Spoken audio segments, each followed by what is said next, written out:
ವೀಕ್ಷಕರೆಲ್ಲರಿಗೂ ನಮಸ್ಕಾರ. ಗರ್ಭ ಸಂಸ್ಕಾರ ವಿಶೇಷ ಕಾರ್ಯಕ್ರಮಕ್ಕೆ ನಿಮ್ಮೆಲ್ಲರಿಗೂ ಆತ್ಮೀಯ ಸ್ವಾಗತ.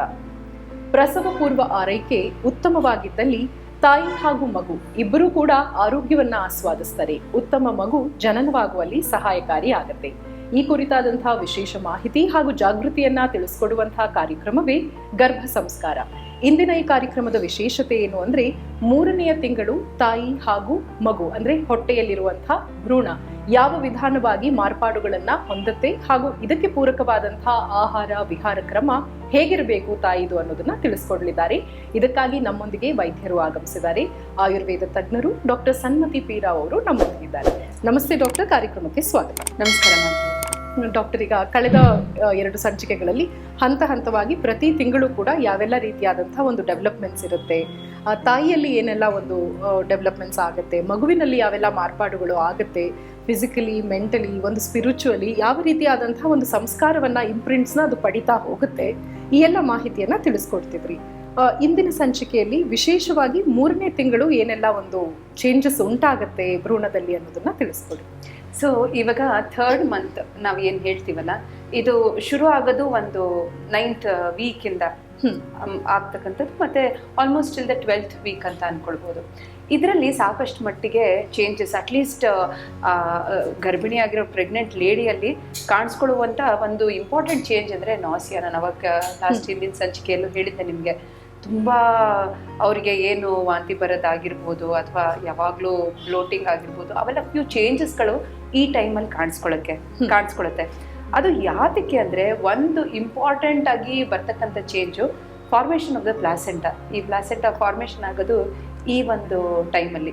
ಸೊ ಇದು ಪೂರ್ತಿ ಕಂಪ್ಲೀಟ್ ಆಗಷ್ಟರಲ್ಲಿ ಸ್ವಲ್ಪ ಮಟ್ಟಿಗೆ ಏನು ಇವಾಗ ರಕ್ತ ಸಂಚಲನೆ ಆಗಿರ್ಬೋದು, ನ್ಯೂಟ್ರಿಷನ್ ಆಗಿರ್ಬೋದು, ಸೊ ಆ ಒಂದು ಎಂಬ್ರಿಯೋಗೆ ಏನದು ತಲುಪ್ತಿತ್ತೋ ಅದಿವಾಗ ಅದರದ ಕೆಲಸ ಎಲ್ಲ ಪೂರ್ತಿ ಪ್ಲಾಸೆಂಟಾ ಮಾಡೋಕ್ಕೆ ಶುರು ಮಾಡುತ್ತೆ. ಸೊ ಈ ಪ್ಲಾಸೆಂಟಾ ಯಾವಾಗ ಅದನ್ನ ಪೂರ್ತಿ ಎಲ್ಲ ಚಟುವಟಿಕೆ takes it to its administration, ಅವಾಗ ಎಲ್ಲ ಸಿಂಪ್ಟಮ್ಸ್ ಸಾಕಷ್ಟು ಮಟ್ಟಿಗೆ ಕಮ್ಮಿ ಆಗ್ತಾ ಹೋಗುತ್ತೆ. ಸೊ ಈ ಪ್ಲಾಸೆಂಟಾ ಅನ್ನೋದು ಡೆಲಿವರಿಯಲ್ಲಿ ನಾವು ಸಾಮಾನ್ಯವಾಗಿ ಡೆಲಿವರಿ ಆದಮೇಲೆ ನೋಡ್ತೀವಿ ಅದನ್ನ. This is the one umbilical cord ಅಲ್ಲಿ it is connected to the foetus. So ಅದಕ್ಕೆ ಕನೆಕ್ಟ್ ಆಗಿರುತ್ತೆ. ಸೊ ಇದ್ರದ್ದು ಏನು ಕೆಲಸ ಅಂದರೆ, ಮೊದಲನೇದಾಗಿ ಬೇಬಿಗೆ ಅಥವಾ ಮಗುಗೆ ಫೀಟಸ್ಗೆ ಕೊಡ್ತಕ್ಕಂಥದ್ದು ಒಂದು ನ್ಯೂಟ್ರಿಷನ್. ಸೊ ಅದಕ್ಕೆ ಬೇಕಾಗಿರುವ ಎಲ್ಲ ಒಂದು ಎಸೆನ್ಷಿಯಲ್ ನ್ಯೂಟ್ರಿಯೆಂಟ್ಸ್ನ ತಲುಪಿಸೋದು, ಅಲ್ಲಿ ಒಂದು ಇದು ಹೊರಗಡೆ ಹಾಕಬೇಕಾಗಿರೋ ಒಂದು ಏನಾದರೂ ಸಪ್ಲೈ ಅದನ್ನೆಲ್ಲ ವೇಸ್ಟ್ಗಳನ್ನೆಲ್ಲ ತೆಗೆದು ಹಾಕೋದು ಅದಿರುತ್ತೆ.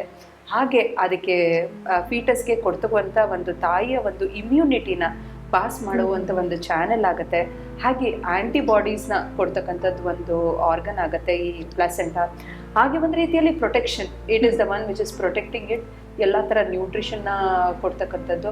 So this placenta becomes a very ಮಗುವಿನ ಜೊತೆಗೆ ಅದು ಕೂಡ ಇಟ್ ಈಸ್ ಗ್ರೋಯಿಂಗ್. ಸೊ ಇದನ್ನ ಅದ್ರದ್ದು ಪೂರ್ತಿ ಗ್ರೋತ್ನ ಈ 20ನೇ ವಾರದಲ್ಲಿ ಕೂಡ ಚೆಕ್ ಮಾಡ್ತಾರೆ.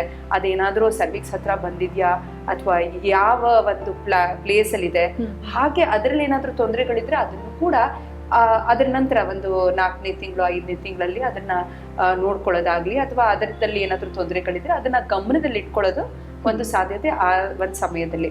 ಸೊ ಈ ಪ್ಲಾಸೆಂಟಾ ಡೆವಲಪ್ಮೆಂಟ್ ಯಾವಾಗ ಆಗುತ್ತೋ ಅವಾಗ ಈ ಮಗುವಲ್ಲೂ ಕೂಡ ಸ್ವಲ್ಪ ಮಟ್ಟಿಗೆ ಚೇಂಜಸ್ಗಳು ಕಾಣಿಸ್ಕೊಳ್ಳೋಕೆ ಶುರು ಆಗುತ್ತೆ.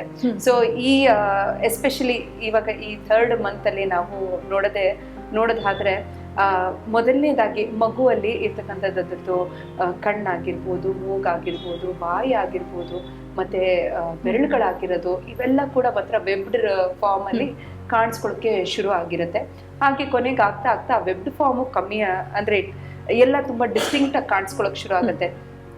ಟೋಸ್ ಆಗಿರ್ಬೋದು, ನೇಲ್ಸ್ ಆಗಿರ್ಬೋದು, ಸೊ ಇವೆಲ್ಲ fingers, so all of that ಅದೆಲ್ಲ ಮತ್ತೆ ಇಟ್ ಬಿಕಮ್ಸ್ ಮೋರ್ ಕ್ಲಿಯರ್ ಅಂತ ಹೇಳ್ಬೋದು. ಹಾಗೆ ಮೂಳೆಗಳು ತುಂಬಾನೇ ಒಂಥರ ತೆಳ್ಳಗಿರೋದು ಸ್ವಲ್ಪ ಮಟ್ಟಿಗೆ ಗಟ್ಟಿ ಆಗಕ್ಕೆ ಶುರು ಆಗುತ್ತೆ. ಸೊ ಆ ಕ್ಯಾಲ್ಸಿಫಿಕೇಶನ್ ಶುರು ಆಗುತ್ತೆ. ಹಲ್ಲು ಅಂದ್ರೆ ಇವಾಗ ಹಲ್ಲು ಬರಲ್ಲ, ಬಟ್ ಅದ್ರದ್ದು ವಸಡುದು ಗಟ್ಟಿ ಆಗೋದು ಅಥವಾ ಅದ್ರದ್ದು ಫಾರ್ಮೇಷನ್ನು ಮತ್ತೆ ಫ್ಯೂಸ್ ಆಗೋದಾಗ್ಲಿ, ಸೊ ಇವೆಲ್ಲ ಕೂಡ ಈ ಒಂದು ಸಮಯದಲ್ಲಿ ಅದ್ರದ್ದು ಆಲ್ಮೋಸ್ಟ್ ಮುಗಿತಾ ಬರುತ್ತೆ. So this is the time when all of those happen. ಅದ್ರ ಜೊತೆಗೆ ಕೆಲವು ಆರ್ಗನ್ಸ್ ಇರುತ್ತೆ, ದೇಹದಲ್ಲಿ ಇರ್ತಕ್ಕಂಥ ಆರ್ಗನ್ಸು, ಅದರದ್ದು ಫಂಕ್ಷನಿಂಗ್ ಕೂಡ ಈ ಒಂದು ಸಮಯದಲ್ಲಿ ಸ್ವಲ್ಪ ಮಟ್ಟಿಗೆ ಕಾಣಿಸ್ಕೊಳಕ್ ಶುರು ಆಗುತ್ತೆ.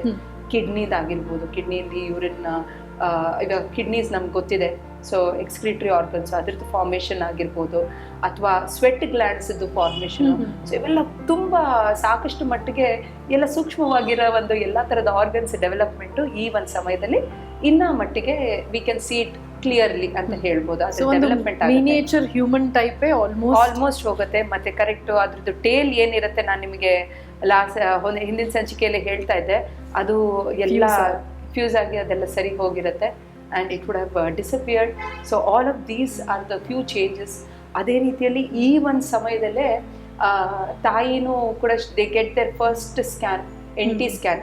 ಕೆಲವರು ಅರ್ಲಿ ಪ್ರೆಗ್ನೆನ್ಸಿ ಸ್ಕ್ಯಾನು ಮಾಡಿರ್ತಾರೆ, ಹಾರ್ಟ್ ಬೀಟ್ದು ಚೆಕ್ ಮಾಡೋಕ್ಕಾಗಿರ್ಬೋದು, ಅಥವಾ ಒಂದು ಪೊಸಿಷನ್ ಹೇಗಿದೆ, ಗ್ರೋತ್ ಹೇಗಿದೆ ಅಂತ ಚೆಕ್ ಮಾಡೋಕ್ಕೆ. ಅದೇ ರೀತಿ ಈ ಒಂದು ಸಮಯದಲ್ಲಿ NT ಸ್ಕ್ಯಾನ್ ಅನ್ನೋದು ಒಂದು ಮಾಡ್ತಾರೆ. ಅವಾಗ ಒಂದು ಲೆಂತ್ ಅಂತ ಒಂದು ಚೆಕ್ ಮಾಡ್ತಾರೆ, ಕ್ರೌನ್ ರಂಪ್ ಲೆಂತ್ ಅಂತ. ಅಂದರೆ ತಲೆಯಿಂದ ಹಿಡಿದು ಆ ಮಗುವಿನ ಒಂದು ಬಟಕ್ ರೀಜನ್ವರೆಗೂ ಇರ್ತಕ್ಕಂಥ ಒಂದು ಲೆಂತ್ನ ಚೆಕ್ ಮಾಡ್ತಕ್ಕಂಥದ್ದು. ಸೊ ಇವೆಲ್ಲ ಕೂಡ ಒಂದು ಇಂಪಾರ್ಟೆಂಟ್ ಹಂತ ಅಂದರೆ ಈ 3rd month. So it becomes, ನಾನು ಹೇಳಿದ ಥರ almost 15% of miscarriages once 3rd month ಆಗಿದ ತಕ್ಷಣ ದೇರ್ ಆಲ್ ಕೈಂಡ್ ಆಫ್ ಒಂದು ಸ್ವಲ್ಪ ಮಟ್ಟಿಗೆ ಧೈರ್ಯ ತಗೊಂಡು they can continue with the pregnancy ಅಂತ. ಸೊ ಆಲ್ ಆಫ್ ದೀಸ್ ಇದು ಈ ಮಂತಲ್ಲಿ ಆಗ್ತಕ್ಕಂಥ changes with regards to foetus.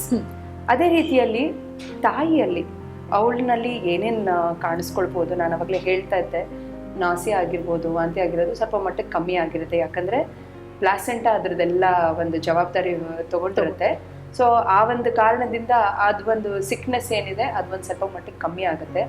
But ಅದ್ರ ಜೊತೆಗೆ ಒಂದು ಸ್ವಲ್ಪ ಮಟ್ಟಿಗೆ ಕ್ವಿಕ್ಕನಿಂಗ್ ಅನ್ನೋದು ಒಂದು ಸ್ವಲ್ಪ ಶುರು ಆಗೋಕ್ಕೆ ಒಳ್ಳೆ ಟೈಮ್ ಇದು. ಇನ್ನೇನು ಕಾಣಿಸ್ಕೊಳುತ್ತೆ ನೆಕ್ಸ್ಟ್ ಮಂತಲ್ಲಿ. ಸೊ ಇದು ಸ್ವಲ್ಪ ಮಟ್ಟಿಗೆ ಈ 3rd ಮಂತಲ್ಲಿ ಕಾಣಿಸ್ಕೊಳ್ಳುವಂಥ ಒಂದು ಕೆಲವು ಚೇಂಜಸ್.